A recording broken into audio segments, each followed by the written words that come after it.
Welcome back to E-Rodic the brand. Hi, my name is Eden Lee. I'm your host here and your favorite dating and sex coach. Today we're going to get into, I know, you guys fucking love when I talk about sex and I love that you guys eat it all up.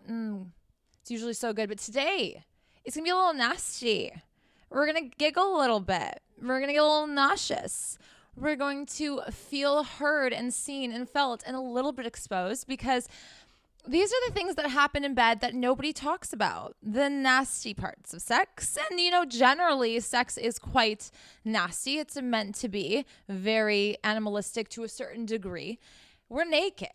We're getting wet. We're getting sweaty. We're getting stinky. There's fluids. There's just a bunch of shit going on. Literally and figuratively sometimes, okay? I'm going to talk about the things that can go wrong, quote unquote, in bed. But mind you, it's not anything that actually is considered wrong or bad or not normal. It's actually very normal. And yes, a lot of this is from experience. So I'm really putting myself out here. And if you're going to fucking think it's gross or be a little child, it's probably past your bedtime and you probably shouldn't be on this side of the internet. Okay. Let's start off with a queefing moment. It happens. And I'm here to blame the man. Okay. Queefing is when essentially an air bubble, and I'm going to really dumb this down, but I will put all of the descriptions on the blog post that corresponds to this episode. If you want to check that out, it's e-rodicthebrand.com. Just as I spelled it out for you, just as I said it is exactly what you type into your browser, and you shall see it on there. Queefing is essentially when an air bubble gets stuck inside of your vajayjay, okay? And it's because he's, stretched you out as he's slid out of you, and it happens. And so the sound that it makes sounds like a farting sound, but it comes from your vagina. There is no odor that is associated with it. There is nothing wrong with you if you queef. It's natural and it's normal. And so I'm going to tell you guys a personal story. And just how I had to embrace the moment, because here's the thing, when you're put in these positions, you just got to embrace it. All right. It is a privilege to have sex with one another. It is extremely vulnerable. We've taken that element of intimacy and how special and how nerve-wracking it is for everybody involved in that moment. We've taken that out and just been like, oh, it's so normalized and it's just like so fucking casual. But this is the problem. When things like this happen that we don't expect, or because porn, it's not really, unless you're watching like the fetish side of things or whatever, that this is not normal. This is weird. So we start to feel uncomfortable about it. I once was in bed with a guy and he pulled out randomly. And as he was pulling out, he kind of like pressed down on me, and so I was queefing, and every time I moved, my vagina decided to have a full-blown fucking conversation. All right. And it was uncomfortable because I couldn't hide it with a cough or like whatever. And I told myself, you know what? Fuck this. Why am I hiding this? Like, it's a vagina, bitch. You're lucky to be entering it. So what I'm going to do is I'm just going to own it and be like, oh my God, like you pulled out too quick or like whatever. So I kind of low-key blamed him, but like, it is what it is. Like, what can I do? You know what I mean? Like, it just happens. You can just even admit if you don't feel comfortable, like that wasn't my butt. Like, I did not fart. Okay. I did not fart. It's just, it happens when there's air caught in my vagina, and maybe we need to like pull out better or like put in better, take it easy, take it slow. Queefing, there's really nothing you can do to avoid it or prevent it. It's just certain positions for some people more susceptible to queefing. But that doesn't mean you should be avoiding it at all costs just because you're scared of that. Grow fucking up. All of you, ladies and gentlemen, grow the fuck up. It's a queef, okay? It's not coming from her butt. Like, I get how farting is a little bit, we feel uncomfortable, but we're all human. It's not like we all haven't fucking done it. So shut up. Don't pretend like you don't. Ladies, don't say that you don't fucking shit. We know that you do. Probably sometimes worse than men, because the ladies' washroom always smells 10 times worse than a man's washroom. And don't ask me how I know what a man's washroom smells like. If it ruins his mood, he is not a good sexual partner. That's all I'm going to say, because the man that I had this experience with was just kind of like giggled it off with me and totally ignored it and like fucked me like nothing ever happened a second later. So that's how you deal with it. And you can always low-key shame your partner back if they start to fucking shame you about something that is totally out of your control and something that shouldn't be made fun of or made you feel awkward. In fact, it's probably because of the way he maneuvered your vagina that created air bubbles, and now you're fucking queefing. So that's on you, Johnny boy. Discharge. I mean, this is like, a lot of this is just targeted to my ladies, and men, you can totally chime in down below in the comments and let me know if there's anything that's super embarrassing if you got the balls. I once told a story on a different channel about my discharge experience when I was younger, and I think I was going through hormonal changes or something, like still within the legal age, okay? Because when I say younger, I feel like some of you guys think wild things. But I had a lot more discharge around this time, and at certain parts of the month too, based off of our cycle, we might have more discharge, which is normal. Our vagina is a self-cleaning machine, really. Like we bleed once a month. We clean ourselves out, and that's honestly the beautiful part of being a woman. Sorry guys, like when do you guys have your like self-cleaning moment? Sometimes discharge is a sign of infection, a yeast infection, all that stuff. Most of these things are not contagious. However, if you are concerned about the amount of discharge, the smell, the color, the texture, not only should you do your own research, but you should definitely speak to your doctor and ask a professional and do testing. You know, do a urine sample, do a blood test, do whatever you need to do. Have safe sex. I mean, honestly, just rule all of that out if you are concerned. But discharge is completely normal. Sometimes there's excessive amounts and sometimes there's less. It should not smell foul, okay? However, if you're fucking and there's discharge on his dick, say thank you, baby. Extra lubricant, extra, grip, extra whatever. Like, fucking own it. There is nothing wrong with a little bit of discharge. I once was having a very dischargey day. I had no idea, and I was having sex, and he pulled out, and I was about to go down on him, and I see a chunk of discharge on his dick, and I was so embarrassed because I was a lot younger, and I was in panic mode that I put that whole thing in my mouth and licked it off because I didn't want him to see. The embarrassment behind it and the shame that we feel about ourselves because we're worried about what the guy is going to say just goes to show how we almost instinctually know how uneducated the guy is about sex or the woman's body. And that's a sign for concern. Like, that is not acceptable. That is not okay. If you're having sex with somebody, they should know these things, that these things do happen, and that a lot of times it is very normal and it's totally okay. So if he fucking sees the discharge on his dick, let him fucking see it. That's my woman's body, baby. Like, I don't know what to tell you.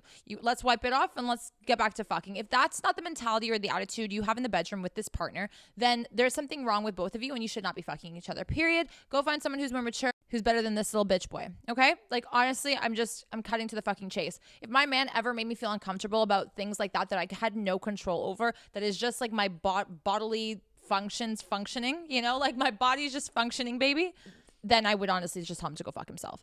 Because here's the thing, like, again, it is a privilege to be having sex with me.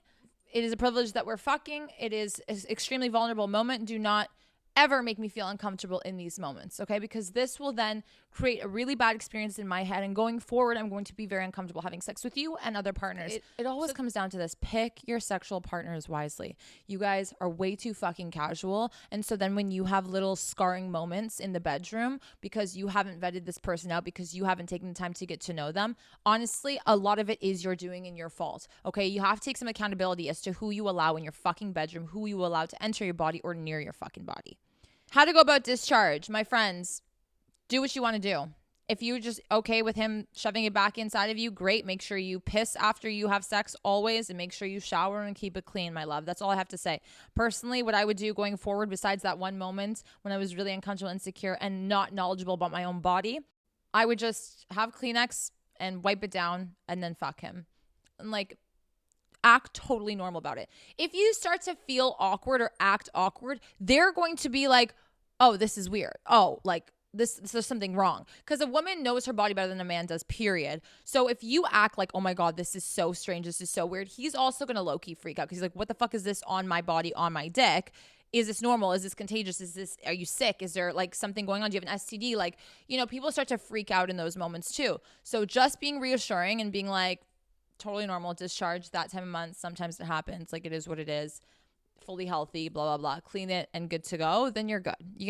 Again, there's different strokes for different folks. Just because the, average Joe Schmo, who's like, honestly, such a boring fuck anyways. The average Joe Schmo probably is like, oh my God, what the fuck is discharge? Oh my God, what is that on my dick? Like, some guys actually find it really hot. They're like, yes. Like, in a way, it kind of satisfies them in their head. Like, okay, men come, women don't like actually ejaculate. So this for them is like, oh, something from inside of her is coming out. It's like hot to them. They have this sort of concept or idea about discharge that can be sexy to them. So not every person is going to freak out, okay? So I'm bringing this up because I know that the vast majority of women and men might feel some type of way about these things in the bedroom. However, not everybody is that fucking childish and immature. Let's talk about the butt. Okay, one of my favorite topics. Anal poop is real. Anal poop happens, and you can be so prepared and so clean, but it can still happen. A butthole is a butthole. A butthole secretes the toxins, okay? And the toxins are in little forms of poopies, okay? And that's just how it works. And when you're shoving something up there, there is a chance. There always is a chance. You can do shit away. You can starve yourself. You can do all this stupid shit. Your butt is, the poop chute. Like, I don't know what to tell you. So just embrace it. And if you're going to give him your pristine little butthole, then he better be fucking thankful and shut the fuck up. And if there is something, he better deal with it like a champ. If you are worried about that, wear a condom. Lube it up, wear a condom, end of story. Porn will show that anal is supposed to be this clean thing, that a woman's butthole or a man's butthole, whatever way you guys fucking go, is supposed to be like this clean thing. And if it's not, and if there's like a little bit of shit or streakiness, that this person's not clean. And I'm bringing it on me. Like, guys, honestly, I can't believe I'm doing this. I'm taking one for the fucking team. But I am a very clean person. Like, I know half of you guys don't fucking wash your ass after you shit, but like I always do. I have to. I can't shit and like not wash. Like wet wipes, worst case scenario, get in the shower after. Like I need to be clean for myself, not just for sex, but for myself. And so, you can douche, you can do what you need to do. And I've made a video on this. I don't really like to destroy all of the bacteria in my butt. I want to make sure that I'm healthy and that I keep everything intact the way it's meant to be. And so I don't often opt for douching or enemas or shit like that are honestly unhealthy when you constantly do them or if you do them a lot. But at the end of the day, if I've done all of that and if I'm a clean person, everything else is out of my control. Sometimes you just got to own it. Like, this is my body. Like, this is just it. And as you get older, and I'm going to be honest with you guys, when I was younger, I was so uncomfortable, so nervous, so grossed out by my own body, by what could happen, by what has happened, by the conversations I've heard of other guys talking and making fun of girls. Like, it really does discourage you. But as I've gotten older, I'm like, I don't give a fuck. Do you know what I mean? Like, I actually don't give a fuck. Like, this is it, baby. Like, this is like, take it or leave. I don't care. Like, I've became confident in myself, obviously, but at the same time, this is sex. These are our bodies. Like, this is just like the ass is meant for shitting and we fuck there sometimes. And like that, like, what do you expect? What do you want? So if there's a little bit of shit on his dick, wipe it down, wet wipes. That's why I say to keep wet wipes and tissues and Kleenexes and like cleanly products near the bedside table or in the bedside table. Just keep that stuff there for not just sex, but like in general. It's always good to have, if he wants to go wipe his dick off, I highly recommend it with soap and water. If he wants to then have vaginal sex with you. To go from the butt to the vagina is not something you should be doing. And this is where sex ed really failed you guys. I made a video on this, again, emphasizing, anal, all that stuff. One of my like earlier videos. And you should not be doing that. You have to make sure it's clean because you can spread bacteria and you can create infection for the girl. So wear a condom as a man if you are uncomfortable and are nervous about that. Cleaning will be so much easier too. Never freak out if it happens. It's totally normal. If you want to have anal sex, that's what you're signing up for. The potential. Okay? So take it or leave it. You don't want to ever experience that. Don't ever have anal sex. Sorry. You can't have it all, buddy. You can't win in all areas here. There is a potential it will happen, and there's nothing wrong if it does. You clean it off like a big fucking boy. Like you wipe your own fucking ass on a daily basis, okay? And you move the fuck on. Thank you guys so much for watching. Don't forget to comment any requests you might have. Don't forget to give this video a thumbs up. It really does mean the world to me. Don't forget to subscribe to my YouTube channel and follow my podcast wherever you listen to podcasts, and hit the bell for the notifications so you never miss a beat. And I will speak to you guys very soon. Take care. Keep it clean. And don't be a fucking asshole. Bye.